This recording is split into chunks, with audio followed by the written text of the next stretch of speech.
Have you ever wondered what's inside the humble unit square? When I say unit square, I refer to a surface that has equal sides. So if this is one, this is also one. But inside of this is hidden a whole cascade of harmonic geometries. So we call it harmonic mathematics. And to make that visible, we're going to just create certain midpoints on the four edges. That's all I'm going to do. And this will reveal a whole universe of data that's encoded in the unity square. That's why we can relate this to unity consciousness. Just before I start, I'd like to acknowledge where I found this diagram. So it's actually the front cover of a book called The Diagram. I actually don't have this book. I just found it on the internet. But I do have all the other books that are related to this. They're called the little wooden books. So when I went to America, I went to America 3 times, and I found all these small books. They're tiny books, but they're called the little wooden books. And some of them include like the 5 Platonic solids. My favorite one that I actually first wanted was the Little Book of Coincidences. That's all about Venus as a pentagram over 8 years. There's books on sacred geometry. They've all got different names, but they're all from the same publishers in New York.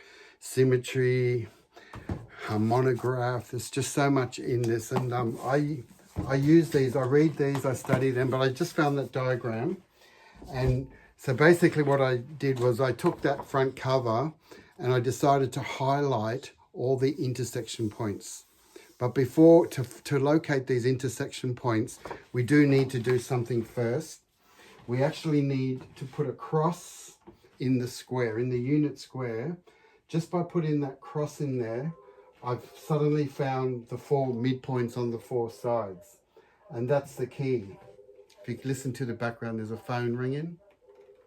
So you can hear the bells are ringing as soon as I said midpoints, because the midpoint is the ratio 1 is to 2. So 1 is to 2 is a musical octave. And when we look at all the powers of 2, like 1, 2, 4, 8, 16, 32, that's another harmonic cascade that goes from the micro to the macro called the powers of 2. And it also relates to the binary code. So there's something special about the musical octave, the ratio 1 to 2. So that's our 1 to 2 here. We've got the half. And what we're going to look at in this little 10-minute talk is I'm going to cover 5 chapters. And we're going to talk first about these Egyptian fractions. Then we're going to look at Pythagoras' 3, 4, 5 triangle. We're going to look at the golden rectangle, how it's created from this. There's another thing called the Octa-sphere. And also we're going to see how the magic square from ancient China 5,000 years ago is almost this very diagram. So, so let's look at Egyptian fractions. In my library here, you can see I have a vast library. One of my favorite books was called The Temple of Man, which is all about Egyptian architecture. So these Egyptian master builders needed to understand what's a half, what's a third. So here, a third, a quarter, and a fifth. And so all their fractions were based on 1 as the numerator, 1 on the top, and you'd have 2, 3, 4, 5, 6 down the bottom. So it was all the fractions based on a third, a quarter, a fifth, and a sixth. So we know where the half is. It's right through the midpoint. But so what I've done is I've got my little chalk and I've highlighted all the intersection points, but I had to draw all these diagonals of half the unit square. So that's an important line.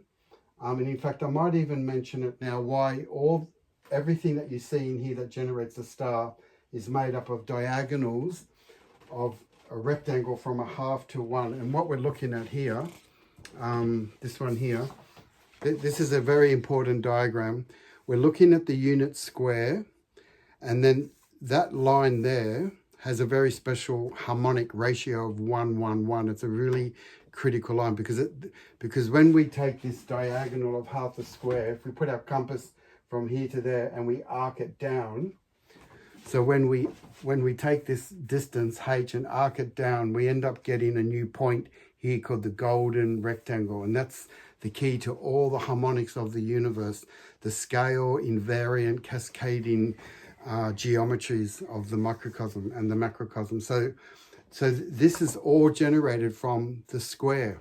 And that distance there, when we use Pythagoras' theorem, 3 squared plus 4 squared equals 5 squared, we can, so long as we have a 90-degree angle here, which we do, we can calculate that if this is 1 unit and this is a half, we say a half squared plus 1 squared equals that squared. We end up with the square root of 1.25, which is 1.118.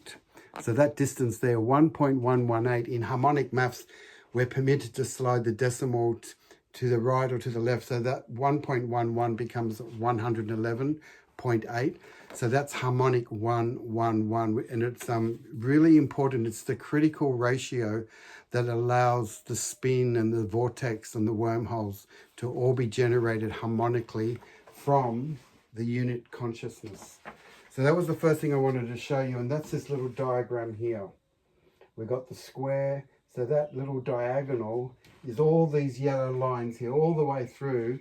We've got harmonic 1, 1, 1. So the other important thing is the generation of the 3, 4, 5 triangle. So somewhere embedded in here, you can't see it, I'm going to show it to you in a minute, but first we need to understand that 2,500 years ago, Pythagoras inherited from the ancient Indians and from the ancient Chinese the fact that the square on this side plus the square on that side, 9 plus 16 equals 5 squared, 25. If you had tiles, these 9 plus 16 fit all on here. So this is one of the keys to everything I know. If you're going to study anything, study the Pythagorean 3, 4, 5 triangle.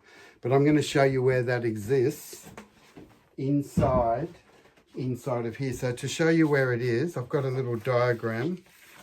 So I've got a little diagram over here. Let's just see if you can, where my finger is here, can you see that triangle there? It's a right angle triangle, and there's also other versions of it here. So I'll trace that triangle here. So if we go from that point to that point here to over here, there's a big right angle triangle, and the proportions are 3:4:5. So yeah, so remember we're talking about the golden triangle. So when we're talking about the golden triangle, this is that diagram here. There's that unit square, and we bring down that arc, that diagonal, and it creates that whole rectangle. 1:1.618. But if you look closely in that square, there's another 3:4:5 triangle in there. So this is what we call ancient geometry. This is harmonic geometry. So the Egyptians were so clever, if they wanted to find a third, if they're building a wall or a balcony 1:3, well, you had to know the ratio 1:3. And that happens to be at that intersection where these two vertices, these two intersection points. And if we wanted a quarter, we would have to go to this point here. So if we extrapolate that horizontal line, now we've got, so that distance from here to there is 1, 2, 3/4, 4/4. And also they could even determine the fifth. So the ratio 1:5 is this distance here, but it was generated by these two vertices here, which are the same up there. So just by looking at this beautiful star pattern, we got all the Egyptian fractions, which is really beautiful and really interesting. So while I was looking at this essential star pattern, you can see a nice balanced symmetry, because we're fascinated by symmetry. It's something that we're magnetically attracted to. When we see symmetry, we respond to it. We don't know why, but there's something magnetic about it. It creates a sense of order amidst the chaos. So in my studio here, I've had this for about 30 years. I mean, I must have went to Chinatown. I must have been in Chinatown once. There's a very old dusty piece. As you can see all the dust coming off it. But this thing here, it looks like a Chinese lantern. It's a very old Chinese like decoration. It's not actually a lantern. But can you see that cross, those 4 petals there? That 4-petal geometry exists within those 4 points of the star. And it also, and so the reason why I'm showing you this is that imagine that this unit cube, imagine that this unit square was also in 3D. It's like a cube. So we could imagine that this has a 3-dimensional geometry. So imagine that's the sphere inside the cube. And if you notice where these tassels are coming from here, these 4 points that I'm holding actually constitute the 4 points of an octahedron. So those 4 points are the Octa-sphere, and that's a solid glass view. But if you wanted to look at it in, say, transparent view, you've got this, or maybe this is a better one here. So I've got the square. So these 4 points that I'm holding here are the midpoints. They're the 4 midpoints that I'm holding. And so really, if you tilt this around, if you tilt this around, you'll see that this geometry is in the Octa-sphere. And the reason why that's important is that if this is the Octa-sphere inside the cube, let's have a look at the cube. So we can have a cube, but when we subdivide the cube, we can open up the cube to make it like eight little cubelets. So this is called a magnetic cube. So I made my own version of that. So I got this design, I got a cube, and when we open up the cube, we have a double square. So the reason why I'm showing you this, well, this shape actually shape shifts and becomes another shape. So I can open this up. So open this up and it becomes a cube. But inside of that is the octahedron. That negative space in there is an octahedron. It's like a jewelry box. You could put your diamonds or gold in there. So what's important is that we looked at the work of Walter Russell in the 1920s. So to show you the cube, so we're looking at the square in 3D as the cube of space. So we already have this amazing visionary and philosopher called Walter Russell, who showed us a whole new periodic table of elements, all based on frequency. Yeah, and so what we're looking at is the geometry, the symmetry, the proportions that are inside the cube of space. So just wanted to give you that kind of extra dimension to what the cube is about. But what I'm fascinated by, I'm very fascinated by this double square. So we started off with a square, but what happens is that when we take the square and we double the unit square, so now we've got 2 squares. So that rectangle is 1 by 2. What's interesting is that diagonal of the double unit square, that line there, is that line, all these yellow lines going through the harmonic unit square here.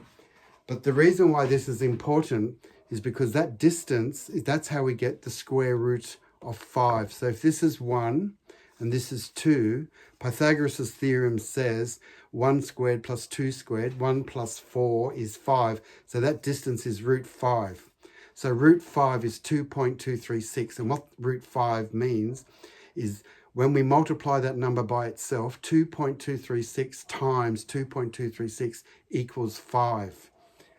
So it's an irrational number. It's not exactly 2.36. It goes forever. But that diagonal of the double square is critical because it gives us the formula to know the secret of the universe, which is the golden ratio, which is 1.618. So this formula, called the 5 formula, is 1 plus the square root of 5 divided by 2. We don't know what root 5 is, but we found it in the unit square when it's doubled. That doubling is the octave of consciousness. So I just wanted to show that's really important.